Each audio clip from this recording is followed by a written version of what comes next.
Assalamualaikum warahmatullahi wabarakatuh. Perkenalkan, nama saya Sherly Irata Basri, nomor absen 31 dari kelas 10 Kimia Analisis 3. Pada kali ini saya sedang berada di masjid tertua di Temanggung, yaitu Masjid Jami Menggoro. Masjid ini dibangun pada tahun 1272 Masehi oleh putri dari Sunan Kalijogo yang bernama Simbah Nyai Brintik dan juga Simbah Kyai Pahing Menggoro. Masjid ini berlokasi di Dusun Kauman, Desa Menggoro, Kecamatan Tembara, Kabupaten Temanggung. Masjid ini menjadi saksi awal penyebaran Islam di Kabupaten Temanggung, khususnya di wilayah selatan, karena pernah berfungsi sebagai pusat dakwah pada masanya.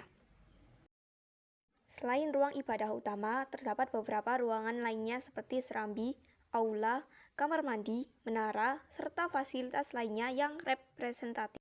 Meski telah dirombak 4 kali, pilar-pilar di belakang saya yang berjumlah 16 ini masih tetap ada, karena ini merupakan ciri khas dari Masjid Jami Menggoro. Ada mitos tentang memeluk atau memegang tiang masjid yang sering disebut sebagai soko guru, diyakini dapat mengabulkan cita-cita atau membawa kekayaan. Itu sebenarnya adalah kesalahpahaman.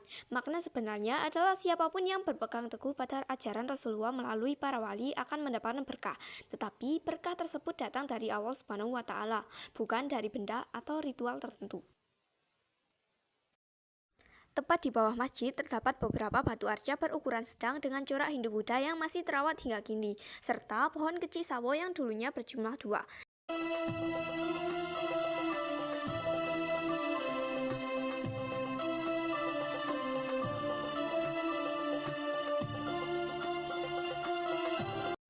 Makam belakang masjid dan juga makam Kyai Pahing sering dipadati wisatawan saat mujahadah.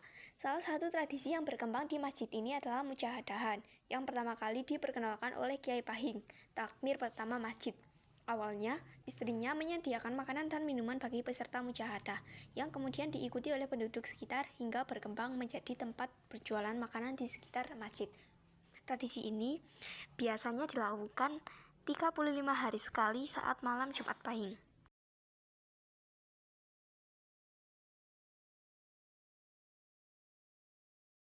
Merupakan area makam dari Mbah Kyai Pahing yang biasanya dipadati pengunjung dari berbagai daerah untuk mencari keberkahan dan juga untuk ziarah.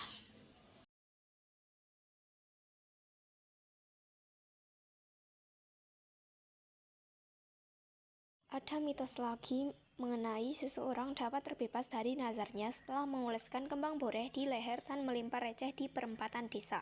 Kembang boreh merupakan ramuan tradisional yang dipercaya dapat menyembuhkan penyakit dan tulak balak. Sekian sejarah dari Masjid Jami Menggoro. Selanjutnya, Masjid Agung Temanggung.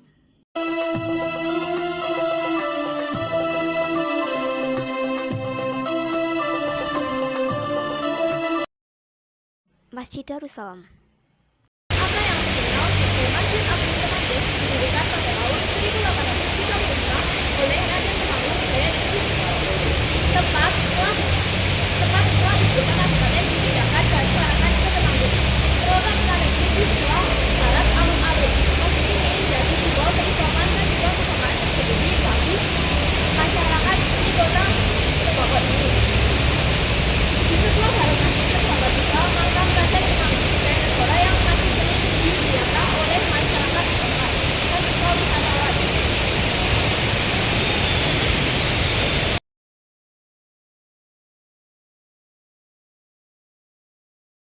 Makam di belakang saya ini merupakan makam Raden Temanggung Jayanegara dan keluarganya yang menjadi tempat ziarah masyarakat setempat. Setiap tanggal 10 November, masjid menjadi pusat peringatan Hari Jadi Kota Temanggung dengan nuansa keislaman yang kental. Penetapan tanggal ini juga berhubungan dengan masjid dengan perannya sebagai tempat musyawarah dan pasukan strategis bahan runcing pada masa perjuangan. Masjid Agung Temanggung menjadi tempat berkumpulnya pejuang era Perang Kemerdekaan, termasuk pasukan bambu runcing. Masjid ini digunakan untuk bermusyawarah dan menyusun strategi. Pada 1940-an, terjadi tragedi penembakan di depannya, di mana banyak pemuda Temanggung gugur akibat serangan senapan mesin Belanda. Peristiwa ini menjadikan 10 November sebagai Hari Pahlawan sekaligus hari bersejarah bagi Temanggung. Tak cuma digunakan untuk sholat berjamaah dan TPA, Masjid Agung Temanggung hingga saat ini juga rutin memiliki jadwal pengajian yang telah disusun dan diprogramkan oleh takmir masjid. Bahkan, pada hari-hari tertentu yang sudah dijadwalkan, Lembaga Pemasyarakatan atau LP Temanggung pun sering memanfaatkan masjid ini untuk pembinaan kerohanian para narapidana. Jadi, masjid ini sudah menjadi saksi banyak cerita sejarah dari masa ke masa, mulai perjuangan Indonesia hingga bertobatnya para narapidana.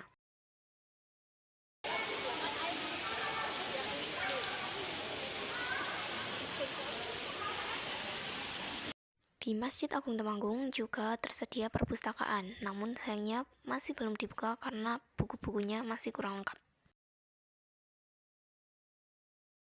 Di dekat Masjid Agung Temanggung disediakan juga minimarket yang bernama Darussalam Mart.